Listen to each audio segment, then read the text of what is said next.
Landlord advertises all of our company's equipment for sale to our competitors. Best follow our eviction to the letter. Updated TLDR, spoilers, landlord gives us 7 days to vacate our leisure business from the building.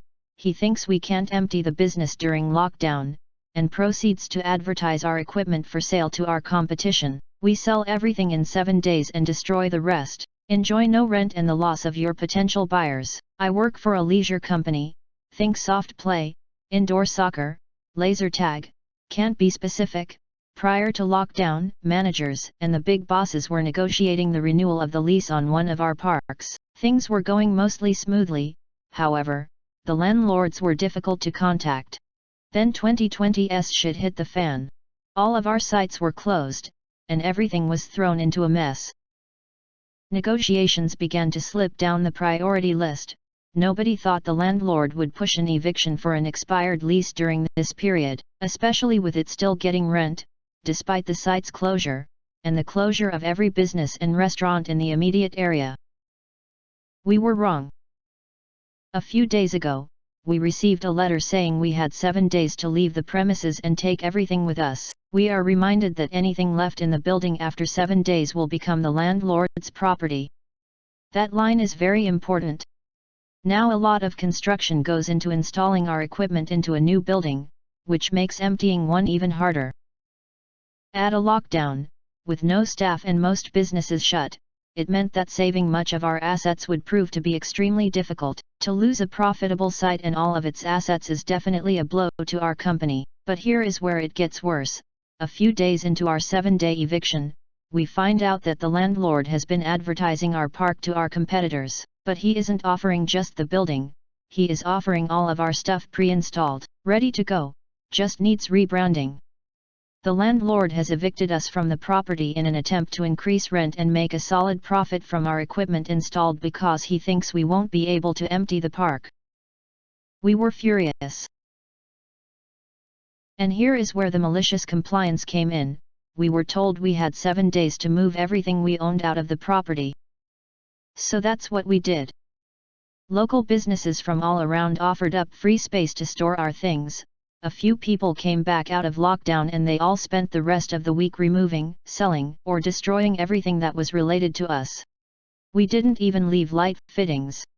In every other site vacation we have seen, we always end up leaving thousands of dollar worth of disco lights in the ceilings because they're too hard to get. We leave most the construction in, as well as things like the bars and kitchens that all stay intact, recognizable as what they once were, but not this building. We ripped up the flooring we installed, tore down the walls that were not part of the original structure, wooden walls to divide up the space, ripped apart our manager's offices and removed all artwork and lockers. The landlord now has every new deal he has been making dead in the water, a large renovation bill to install new flooring etc., or a company willing to do it themselves like we were. Lockdown has been extended another 4 weeks, so he has at least another 4 weeks without rent. We were paying, and won't have any potential buyers. Silver lining, the assets we got out of the site, fridges, TVs, equipment, food, tables, have all been sold, and the lack of rent and additional income has helped the business and paid staff wages. Update. Hi everyone. I'm so sorry for how long an update has taken. I was waiting for things to unfold. Here is what happened next. We handed in the keys and it was probably the quickest handover we've ever had. The landlord clearly didn't want to make any kind of conversation and there was definitely an elephant in the room, but he definitely said nothing about the lack of our equipment. Complications did arise when we went to get back various deposits, but he had no case to withhold the deposits from us as the building was in excellent shape. We had conducted much of the maintenance work ourselves, so the building was in a significantly better condition than we found it. We also cleaned up 99% of the rubbish and dirt from our demolition crusade so he couldn't bill us for cleaning. A very minor bit of pressing from our legal team meant that we received everything owed back in full. The building is still vacant and as of yet we don't know of any potential buyers. At this moment in time our company is still standing despite the pandemic closures and lack of business. Staff are all still employed and doing well. A huge thanks again for everyone who took the time to read this and to those who were dedicated enough to remind me for updates, laughing face. Big shout out as well to the amazing people who gave awards. I really appreciate it, and I've been making sure to pass on the good karma. Now to the comments. Would love a follow-up on the landlord's misery, a few months from now. Edit. Yes. So incredibly satisfying. This is the best news I've heard in months. OP replied. I will. You should get one of the other local businesses to inquire about the space, emphasizing how happy they are that all the amenities are already there, and see what happens. Seems like you have a good relationship with some of the people in the area, they might be willing to help you twist the knife a bit. Reading this gave me a strange kind of joy. Schadenfreude, noun, pleasure derived by someone from another person's misfortune. Happiness at the misfortune of others. I would have liked to been a fly on the wall when the landlord entered the property after move-out was completed. I have definitely viewed houses for rent where the person showing it clearly had no idea what state it would be in when they showed up.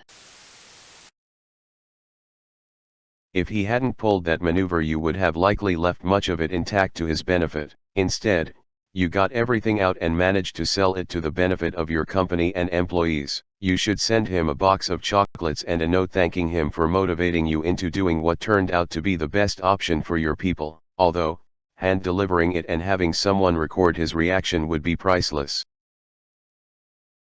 OP replied.